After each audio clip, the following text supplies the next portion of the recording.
아멘. 7월 둘째 주일입니다. 금년 장마는 이 한반도의 지역마다 다르게 나타난다고 합니다. 어느 지역은 폭우가 심하게 내려서 근심이고, 또 어느 지역은 계속 마른 장마가 지속되어서 근심이고, 또 어느 지역은 장마가 오락가락하는 어중간 상태라고 합니다. 사실 우리 신앙도 메마른 신앙이나 오늘도 오락가락한 신앙이 되지 않고 늘 성령의 성수가 우리들의 심령에 충만하게 흐를 수 있기를 간절히 소망합니다. 오늘 본문에서 믿음의 조상 아브라함이 나옵니다. 이미 이 믿음의 조상 아브라함의 이야기가 창세기 12장부터 나와 있습니다. 그런데 오늘 히브리서 기자가 그 아브라함의 믿음을 자기의 눈으로 다시 해석을 하고 있는 것입니다. 이미 창세기에 나와 있는 아브라함의 믿음을 오늘 히브리 기자는 자신의 믿음의 눈으로 어떻게 해석하는지를 깨닫고 우리들의 삶에 적용하면서 우리의 믿음들을 바로 세울 수 있는 은혜의 시간이 될 수 있기를 간절히 소망합니다. 믿음의 조상이었던 아브라함은 그 믿음의 출발, 그 믿음의 시작이 어떻게 해서 나아갈 수 있었습니까? 오늘 히브리 기자는 8절에 보면 아브라함이 하나님의 부르심을 받음으로 그의 믿음이 시작되었다고 합니다. 그가 하나님께 어떻게 부르심을 받았습니까? 우리는 원래 기록되어 있는 창세기 12장 1절을 보면 하나님은 아브라함에게 너의 고향과 친척과 아비의 집을 떠나 내게 보여줄 땅으로 가라고 함으로써 아브라함의 믿음이 시작이 되었습니다. 모든 믿음이 마찬가지입니다. 우리가 하나님의 부르심을 받았을 때 어떻게 반응하냐에 따라서 우리들이 믿음의 사람인지 믿음의 사람이 아닌지가 결정이 나는 겁니다. 오늘도 여러분들을 하나님이 부르셨습니다. 그리고 하나님의 말씀을 듣고 있습니다. 오늘 우리 성도님들이 우리를 부르시고 우리에게 말씀하시는 하나님 앞에 어떤 반응을 해야 되는지 결정을 내려야 되는 겁니다. 하나님 앞에 부디 믿음의 반응들을 할 수 있기를 간절히 소망합니다. 그런데 오늘 히브리 기자는 하나님의 부르심에 아브라함이 어떻게 반응했다고 말하고 있습니까? 8절에 보면 아브라함은 순종하였습니다. 그리고 갈 바를 알지 못하였지만 하나님의 부르심에 따라 나아갔습니다. 제가 몇 주 전에 이 히브리서 11장을 통하여 아벨은 하나님 앞에 온전한 예배를 드리는 믿음의 사람이었고, 에녹은 하나님과 동행하는 믿음의 사람이었고, 노아는 구원의 방주를 준비하는 믿음의 사람이라고 하였습니다. 오늘 나오는 아브라함은 말 그대로 믿음의 조상으로서 하나님 앞에 순종하는 사람이었음을 알 수 있습니다. 그런데 오늘 히브리 기자는 이 아브라함의 순종에 대하여 갈 바를 알지 못하고 나아갔다고 자신의 눈으로 다시 해석을 하고 있습니다. 히브리 기자가 무슨 근거로 아브라함이 갈 바를 알지 못하고 나아갔다고 해석하는지 우리는 찾아봐야 됩니다. 탄핵 정국이 시작되면서 우리나라에 뉴스를 통하여 유행했던 말이 하나 있습니다. 아마 지금도 계속 사용하고 있습니다. 그건 팩트 체크입니다. 그래서 저도 오늘 히브리 기자가 아브라함의 믿음을 갈 바를 알지 못하고 나아갔다는 믿음의 팩트가 정확한지 체크를 해보고자 합니다. 히브리 기자는 무슨 근거로 아브라함이 갈 바를 알지 못하고 나아갔다고 해석을 하고 있습니까? 다시 창세기로 돌아가 보면 창세기 12장 7절에 정확한 근거가 나오고 있습니다. 여호와께서 아브라함에게 나타나 이르시되 내가 이 땅을 내 자손에게 주리라. 이 말씀을 근거로 전후 맥락을 찾아보면 아브라함은 가나안 땅에 도착할 때까지 하나님이 이 땅을 자기에게 주시는지 몰랐다는 것을 우리는 알 수 있습니다. 갈대아 우르를 위해서 그 먼 길을 따라서 가나안 땅에 왔는데 아브라함은 가나안에 도착할 때까지 이 땅이 자신의 후손들에게 주는 땅인지 몰랐다는 겁니다. 그럼 모르고 따라왔다는 겁니다. 가나안 땅에 도착했어야 하나님의 음성을 들었을 때 하나님이 이 땅을 우리 후손들에게 주는구나, 그때서야 알았다는 겁니다. 그 이전에는 그 많은 길을 걸으면서 하나님의 어느 땅을 주는지, 어디로 인도하는지, 어느 목적지로 나아가는지 전혀 모르고 갈 바를 알지 못하고 나갔다는 걸 알 수 있습니다. 오늘 이렇게 팩트 체크를 해보니까 오늘 히브리 기자가 아브라함의 믿음을 갈 바를 알지 못하고 나갔다는 것은 정확한 팩트라는 것을 우리는 익혀야 할 수가 있습니다. 이제는 이 히브리 기자가 해석한 이 정확한 팩트 속에 어떤 의미가 있는지를 찾아야 합니다. 그런데 갈 바를 알지 못하고 나간다는 것은 우리들이 상식이 있으면 어렵지 않게 알 수 있습니다. 어디로 갈지를 모르고 나간다, 목적지도 모르고 나간다, 방향도 모르고 나간다, 이 정도는 상식으로 알 수 있습니다. 그러나 저는 오늘 이것마저도 성경으로 풀어보고자 합니다. 늘 말씀하지만 진정한 묵상은 성경을 성경으로 풀을 때 그 속에 하나님의 뜻을 찾고 진정 묵상을 할 수 있습니다. 그러면 이 갈 바를 알지 못하고 나간다는 것에 어떤 의미가 있습니까? 우리는 제일 먼저 이 말씀이 시작된 원조를 찾아야 됩니다. 하나님의 말씀이 제일 처음 시작된 원조를 찾는 것은 우리의 기준점이 될 수 있기 때문에 그렇습니다. 그래서 원조가 중요한 거예요. 그런데 요새 음식점에 보면 원조 식당이 아닌 데가 없습니다. 한 번은 제가 제 아내와 또 우리 장로님 부부가 제주도에 있어서 제주도를 간 적이 있습니다. 그래서 제가 우리 아내를 좋은 데 데리고 간다고 정말 배를 타고 마라도를 갔습니다. 그래서 내가 마라도에 가서 짜장면을 먹여줘야지. 근데 마라도 가보니까 왜 이렇게 짜장면 집이 많아요? 짜장면 집이 난 한두 개 있을 줄 알았는데 11개, 12개가 되는 거예요. 그리고 다 원조래요. 그리고 어디를 가야 될지 몰라서 그냥 들어가서 먹었어요. 그래서 저는 그래도 은근히 기대했어요. 야, 마라도까지 와서 짜장면이 맛있었다고 해줄 줄 알았어요. 그런데 저한테 돌아온 말은 그냥 이 배 타고 그냥 멀미가 나서 그냥 짜장면이 뭔 맛인지도 몰랐다고, 여기 왜 왔는지 모르겠다고, 멀미밖에 생각이 안 난다고. 제가 무슨 말을 하겠습니까? 의기양양하게 마라도 가서 짜장면 먹여준다고 했다가 멀미밖에 안 난다는 말에, 근데 무슨 지금도 생각해보자면 마라도에 사람이 사는 숫자보다 짜장면집이 더 많은 것 같아요. 다 원조래요. 그러니까 더 헷갈리더라고요.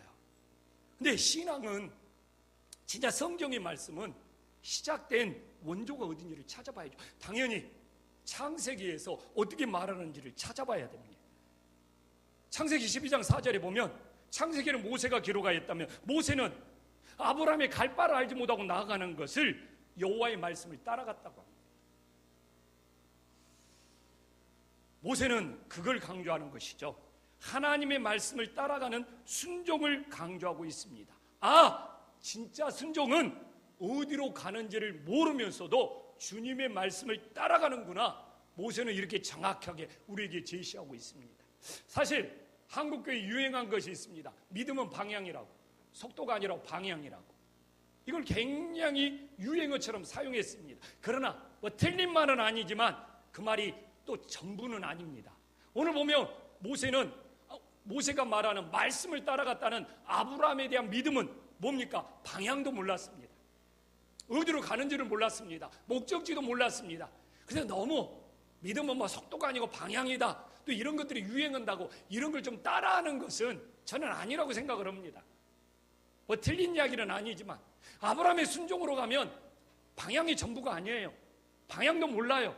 어디로 가는지도 모릅니다. 목적지도 모릅니다. 그러나 모든 순간순간 하나님의 말씀을 따라가는 것이 순종이고 진짜 믿음이라고 말하고 있습니다.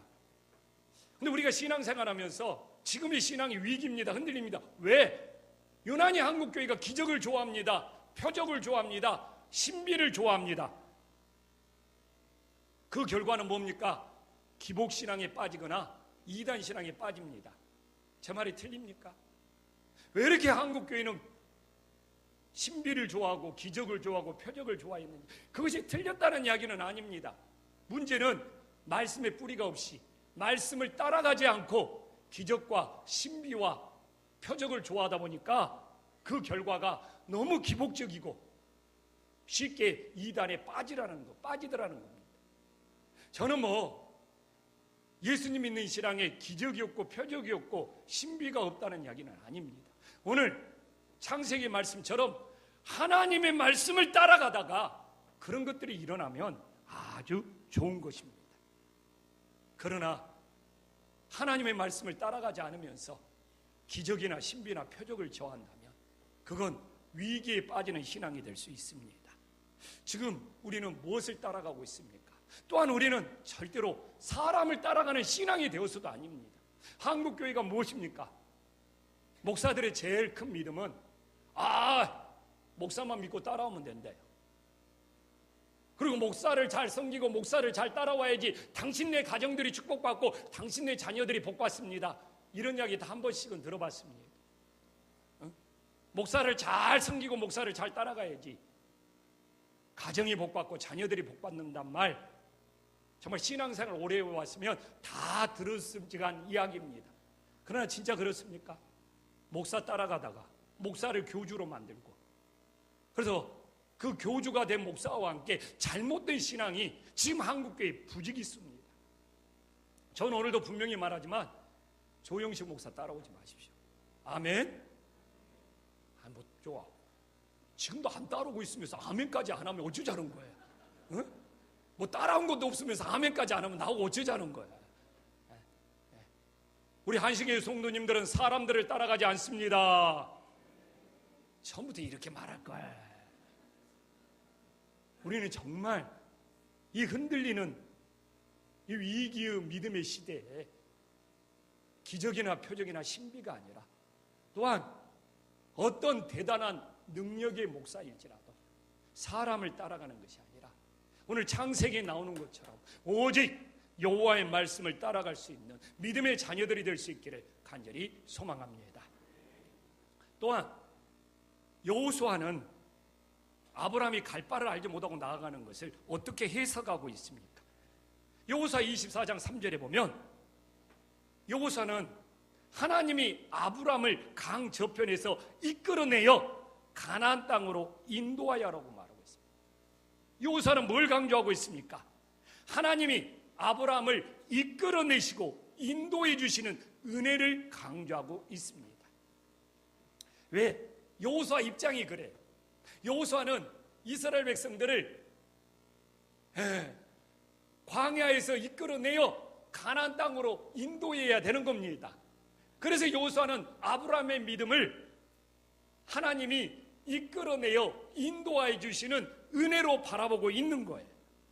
여호수아는 그렇게 생각합니다. 하나님이 갈대아 우르에서 아브라함을 이끌어내 주시지 아니하면 나올 수 없었고, 하나님이 인도해 주시지 아니하면 길을 모르잖아요. 길을 잃어버리고 방황했을 것이다. 그래서 여호수아는 하나님의 아브라함에게 베푸신 은혜는 이끌어내 주시는 은혜고 인도하여 주시는 은혜라고 고백하고 있는 거예요. 아멘. 오늘도 하나님이 세상에서 우리를 이끌어내어 주셔서 이 자리에서 예배드리고 있음을 믿으시기를 간절히 소망합니다. 또한 우리들의 길을 잃지 않고 방황하지 않기 위하여 항상 하나님이 우리를 인도해 주시는 은혜가 있어야 됨을 믿으시기를 간절히 소망합니다. 또한 신약에서 스데반은 어떻게 해석합니까? 사도행전 7장 4절에 보면 하나님이 옮기셨대요. 그를 거기서 너희 시방 거하는 이 땅으로 어떻게 하셨느니라? 옮기셨느니라. 스데반은 하나님의 권능을 강조합니다. 하나님의 능력을 강조합니다. 스데반은 그런 것 같아요. 하나님이 옮겨주시지 아니하면 아무것도 이루어질 수 없다는 그 믿음이 있다는 걸 알 수 있습니다. 스데반은 느끼는 거예요. 자신의 힘이 아니고 자신의 능력으로 아니고. 근데 스데반은 돌에 맞아 죽었습니다. 자기 믿음대로 되는 거예요. 내가 여기서 돌에 맞아 죽을지라도 하나님이 나를 어디로 옮겨주셔요? 하나님 나라로 옮겨주신다는 겁니다. 그래서 아브라함의 능력과 힘으로 가나안 땅에 들어간 것이 아니라 하나님의 능력과 하나님의 권능으로 아브라함을 옮겨 주셨기에 가나안 땅으로 들어갈 수 있다고 하나님의 주권을, 하나님의 권능을, 하나님의 능력을 우리 스데반 선교자는 강조하고 있습니다. 저는 그렇게 믿어요. 우리 교회에도 하나님이 지난번 자리에서 이 자리로 옮겨주셨음을 믿습니다. 이번에는 아멘이 크네. 저는 그렇게 믿어요. 하나님이 옮겨주셨기에 이 자리에 올 수 있었어요. 많은 분들이 그럽니다. 우리 지휘자도 그렇게 생각했을 거예요. 왜 이렇게 한식교는 찾아오기 들어오기가 이렇게 힘드냐, 그렇게 생각하셨죠? 그럼 불평했어요, 안 했어요? 제가 차 한잔 사줘야 되겠네요. 근데 우리 장로님들하고 이야기합니다. 하나님이 진짜 이 자리에 옮기셨어요. 우리 한식교는 5년 후, 10년 후, 20년 후, 30년 후가 훨씬 이 옮기신 자리가 하나님 보시기에 좋은 자리가 될 거예요. 우리 한번 생각해 봅시다. 여기 도살장이 언제까지 있을 것 같아요? 저 공동묘지가 언제까지 있을 것 같아요? 여기 장롱공단이 언제까지 있을 것 같아요? 검단 신도시가 언제 아파트가 입주할 것 같아요? 5년? 10년? 20년? 아마 30년 안에는 다 될 수 있어요. 저는 내가 목회한 동안 득 안 봐도 됩니다. 저는 내가 봤을 때는 한신교회 2대 3대 목사는 정말 하나님이 옮기신 이 자리에서 최고로 목회를 할 수 있어요. 도살장 옮기자는 이야기 계속 나오고 있죠. 뭐 기간도 나왔다고 그래요. 공동묘지도 계속 선거 때마다 공약으로 나오고 있죠. 장롱공단도 마찬가지입니다. 아마 검단 신도는 짓기 시작할 겁니다. 아마 5년인 줄 알고 10년인 줄 알고 20년 살아면 하나님이 옮기신 이 자리는 정말 교회의 자리로 최고의 자리가 될 수 있어요. 근데 여기 있는 사람들 중에는 혜택을 못 볼 사람도 있어요. 그래도 아멘 해주세요. 정말입니다.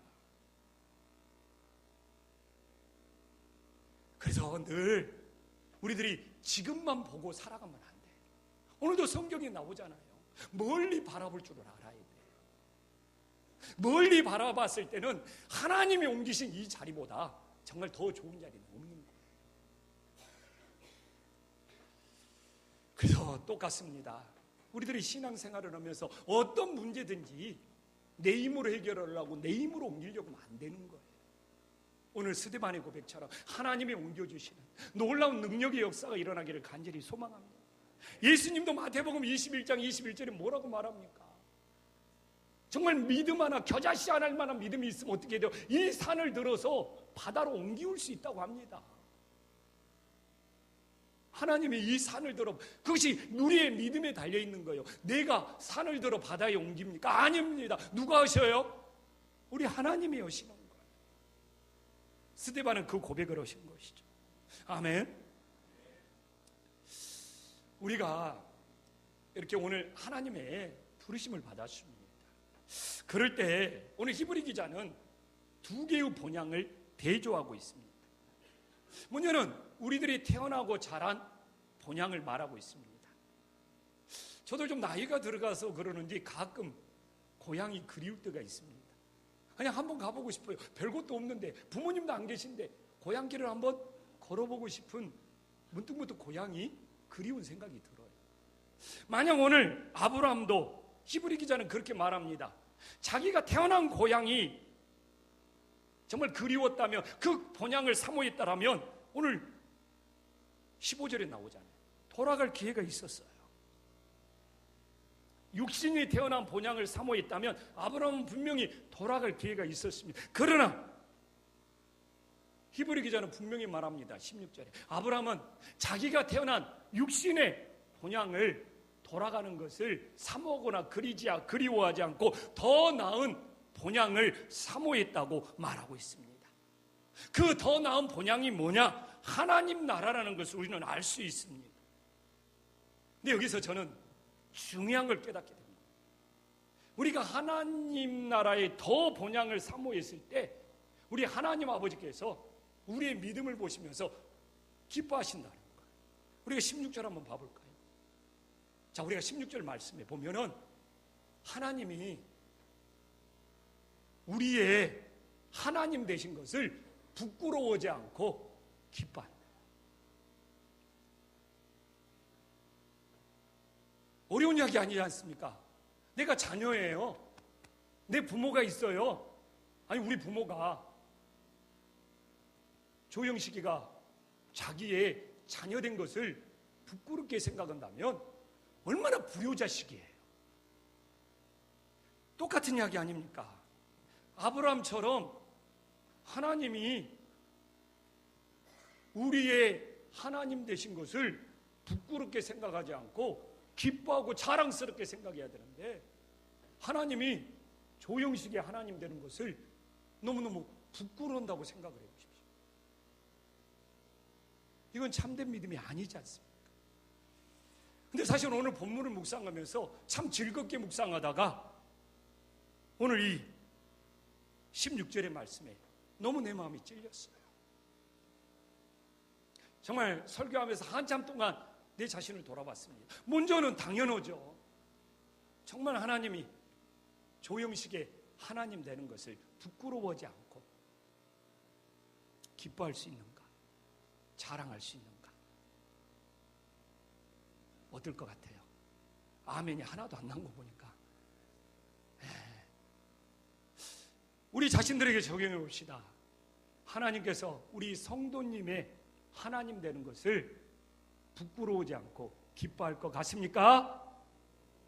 여기에서는 아멘 하는 사람들이 있네. 그래도 한 걸음 더 나아가면 하나님은 과연 우리 김포 한신교회 하나님 되신 것을 부끄러워하지 않고 자랑스럽게 생각할까, 기뻐하실까, 여기에 대해서 한참 동안 고민해 봤습니다. 우리 하나님은 김포 한신교회 하나님 되신 것을 부끄러워하지 않고 기뻐하실 수 있을까? 정말 설교를 멈추고 한동안 돌아봤습니다. 왜? 지금의 시대에 솔직히 한국교회가 하나님이 한국교회의 하나님 되는 걸 부끄러워하지 않고 기뻐할 수 있을까?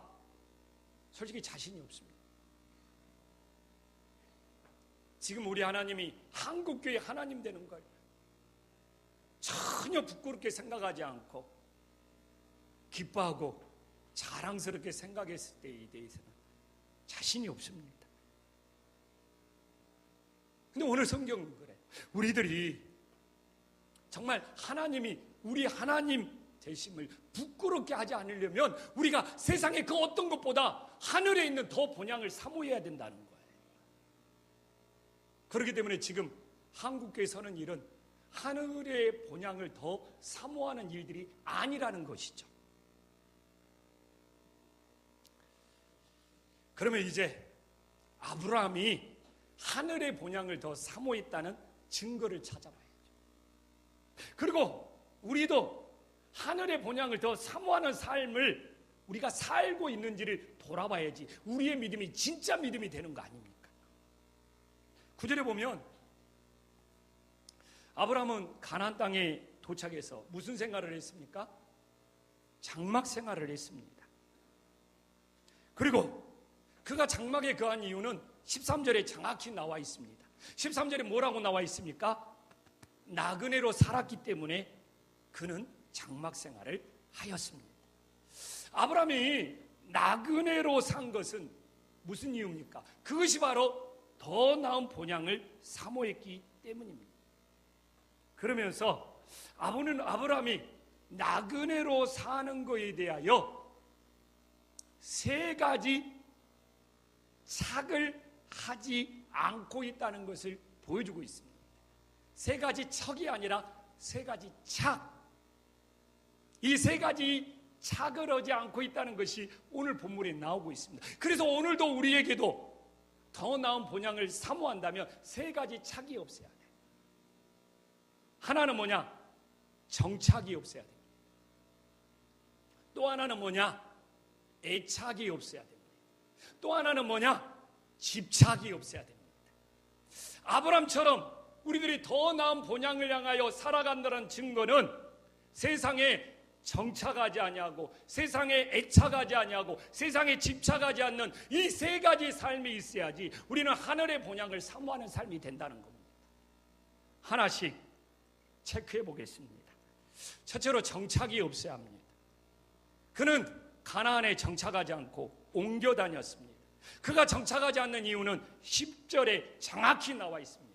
우리 한 목소리 함께 읽어보겠습니다. 시작.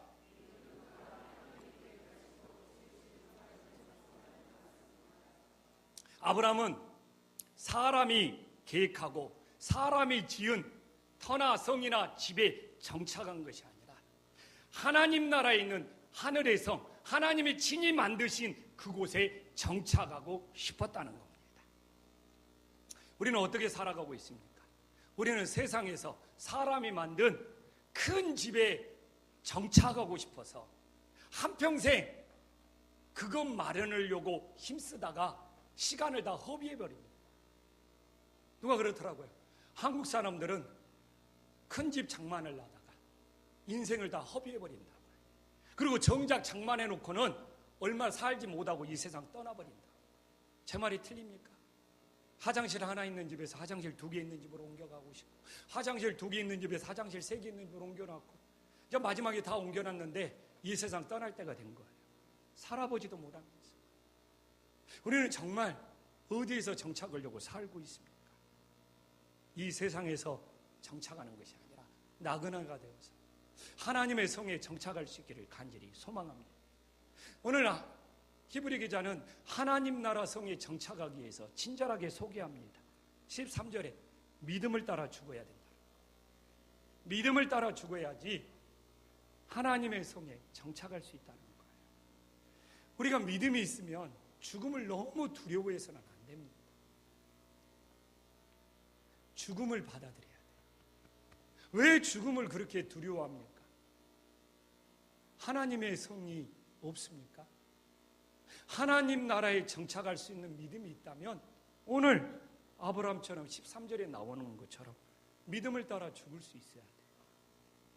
죽는 것이 두려운 것이 아니라 믿음을 따라 죽냐 믿음을 따라 죽지 않느냐 이것이 더 큰 문제임을 깨달으시기를 간절히 소망합니다. 그래서 우리 아내나 저는 늘 자녀들에게 이야기합니다. 아빠와 엄마는 언제든지 죽을 수 있다. 언제든지 죽을 수 있다. 그러나 믿음을 따라 죽으면 천국에서 다시 볼 수 있다. 이걸 늘 주지시킵니다. 그러면 애들이 엄마 죽지 말고 오래 살아요. 아빠 죽지 말고 오래 살아요. 그래야 되는데 그래요? 네. 그러면 화장해야 돼요? 어때야 돼요? 이건 먼저 물어봐. 좀 빈말이라도 오래 살아야지. 왜 그런 말 하십니까? 그러면 둘 다 그래요? 그럼 어떻게 장례 치러들어요? 또 식물인간 되면 생명 연장해 말아요? 네. 근데 고마워요. 네, 감사하고 그렇게 죽음을 두렵지 않게 받아들일 수 있다는 거예요. 근데 우리는 교육시킵니다. 왜? 더 나은 본향이 있기 때문에. 여러분 왜 이렇게 건강염려증, 왜 건강 불안증에 살아갑니까? 믿음을 따라 죽으면 더 나은 본향에 정착할 수 있는데요. 그럼 우리들이 세상의 나그네로 살면서 믿음을 따라 죽음으로 하나님 나라에 정착하는 것이 우리의 소망이 될 수 있기를 간절히 소망합니다. 또한 두 번째로 아브라함은 애착이 없었어요. 그는 가나안 땅에 살면서 세상 것을 사랑하는 애착에 빠지지 않았어요. 오히려 16절에 보면 정말 하늘의 본향을 사모했습니다. 하나님 나라의 본향을 사모했습니다. 우리들이 왜 시험에 통과하지 못합니까? 왜 우리들이 유혹에 빠집니까? 하나님의 본향을 사모하는 것보다 하나님을 사모하는 것보다 세상의 애착을 갖기 때문에 그렇습니다. 세상의 애착을 갖고 세상을 사랑하기 때문에 뭐에 시험과 유혹에 빠져요. 그래서 하나님이 아브라함을 테스트합니다. 너 진짜 하늘의 본향을 더 사모해? 그러면서 뭐하고 말합니까? 17절에 야 백세 낳은 아들 이삭 한번 드려봐. 이건 뭡니까? 누구를 더 사모하느냐 이거예요. 아브라함은 통과하잖아요. 100세에 낳은 아들일지라 그 아들을 하나님보다 더 애착하지 않아요. 왜? 하나님이 주신 것이기 때문에. 하나님보다 아브라함은 더 아들 이삭을 사랑하지 않는 것이 아니에요. 그러나 하나님이 주신 아들, 하나님보다 더 애착에 빠지지 않아요. 그래서 시험을 통과하잖아요. 그러나 지금의 세상이 그냥 자녀들의 애착에 빠져서 그냥 뭐 자녀들의 뭔 문제가 있으면 교회도 안 나와버리고 예배도 안 드려버리고 뭐 세상 것에 무슨 뭐 사업에 애착이 있고 뭐 다른 것에 애착이 있어버리면 하나님이 뒷전이 되어버리는 경우가 많잖아요. 우리들이 정말 그러나 아브라함의 조카 룻을 봐보십시오. 창세기 13장 13절에 나오잖아요. 세상의 애착에 빠져버립니다. 창세기 13장 10절에 보면 아브라함의 조카 룻은 소돔과 고모라 성을 에덴 동산처럼 사랑해버려요. 그 결과가 뭡니까? 가정이 무너지죠. 자녀들을, 두 딸을 신앙교육을 전혀 못 시키잖아요. 아내가 세상을 돌아보다가 손기둥이 되어버립니다. 왜? 어느 것을 더 사랑해야 되는지를 몰랐기 때문에. 아브라함처럼 설사 100세에 난 아들일지라도 하나님 앞에 다시 드릴 수 있을 만큼 하나님을 더 사랑했어야 되는데 아브라함의 조카 룻은 소돔과 고모라를 보니까 지금의 강남 땅처럼 보였나 봐요. 하나님보다 그걸 더 사랑해버리는 거예요. 가정이 무너지잖아요.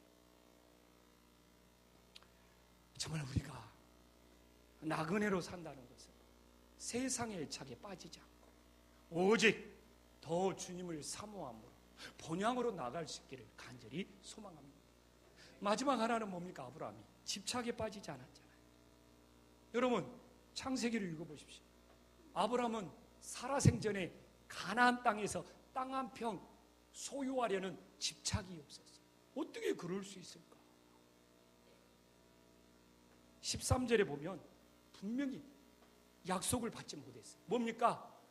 하나님이 가나안 땅을 준다는 그 약속이 아브라함 살아생전에는 현실이 되지 못했다는 거예요. 그냥 그 약속만 믿고 죽었어요. 그 이야기잖아요. 나중에 후손들이 소유하면 되죠. 저도 김포한신교회 목회하면서 그런 마음입니다. 뭐 내 대에 뭐 도살장이든 공동묘지든 장롱공단 내 대에 뭐 안 되는 것이 뭔 상관입니까? 그럼 언제까지는 돼요. 안 될 수가 없어요. 뭐 다음 때에 이대 목사님이 와서 되어가지고 더 잘 되면 감사한 거죠. 내가 꼭 그 약속을 받아야 됩니까? 그 약속을 붙잡고 있는 것만도 은혜가 됨을 믿으시기를 간절히 소망합니다. 근데 아브라함은 약속을 붙잡기만 했어요. 그 약속을 받지 못했어요. 400년이 지나서 모세를 통해서 그 약속이 현실이 되는 거죠. 근데 아브라함은 살아있는 동안 어떤 것도 소유하려고 하는 집착이 없었어요. 그는 죽을 때까지 약속의 말씀만 붙잡았어요. 왜? 세상에 소망이 있는 것이 아니라 하나님 나라에 소망이 있기 때문에 그렇습니다. 근데 지금 이 시대가 어떤 시대예요? 더 많이 소유하려고 하는 집착 때문에 뭘 잃어버렸어요? 감사를 잃어버렸어요. 그래서 제가 그러잖아요. 왜 기도 가운데 감사가 부족합니까? 그런 이야기가 가끔 오잖아요. 에? 사람에 대해서도 집착. 부모가 자녀들 교육에 너무 집착합니다. 그 가정에 행복이 없어요. 부부 사이에 뭔가 서로를 기대하면서 집착합니다. 그러니까 부부 사이에 원망이 생기고 불평이 뭔가를 기대하면서 집착하니까 이놈의 집착 때문에 지금 주어진 것에 감사하지 못하고 지금 살고 있는 가족과 감사하지 못하고 늘 원망이 되고 불평이 되는 거예요. 그놈의 집착이 뭐라고? 아브라함처럼 하나님이 가나안 땅으로 인도했음에도 불구하고 살아생전에 땅 한 평 소유하려고는 집착이 없어요. 오히려 아브라함은 더 자유함 속에 살았을 것 같아요. 가끔 신앙이 병든 것이 뭔지 압니까? 하나님한테 뭔가를 더 소유하려고는 집착에 빠진 신앙이 진짜 병든 신앙이에요.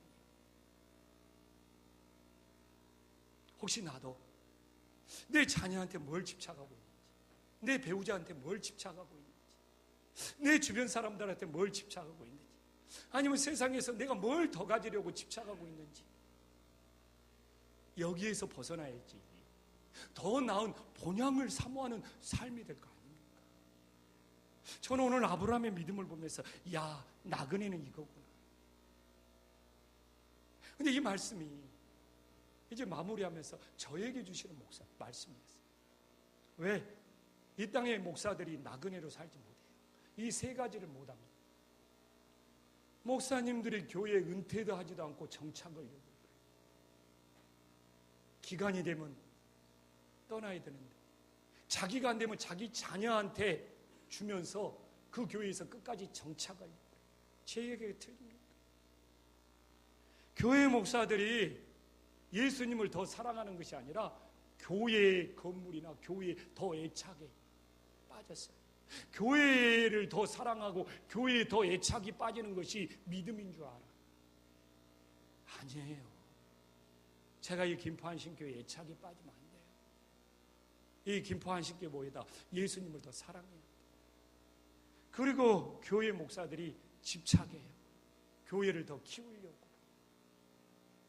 교회를 뭔가 더 잘 지으려고, 교세를 더 불리려고 교회 목사들이 집착해요. 제 말이 틀립니까?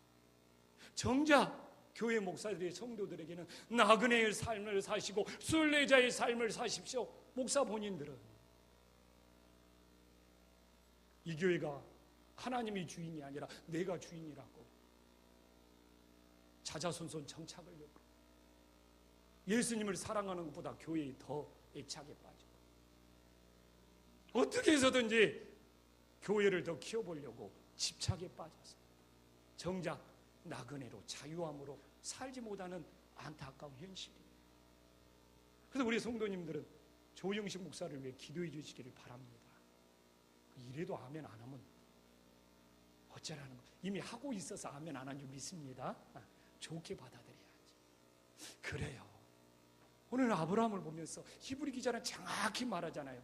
이 세 가지 착을 하지 말라고. 그래서 오늘도 우리들이 자유하고 화목해 살기 위하여 세상의 정착, 세상의 애착, 세상의 집착에서 벗어날 수 있는 나그네의 삶이 될 수 있기를 간절히 소망합니다.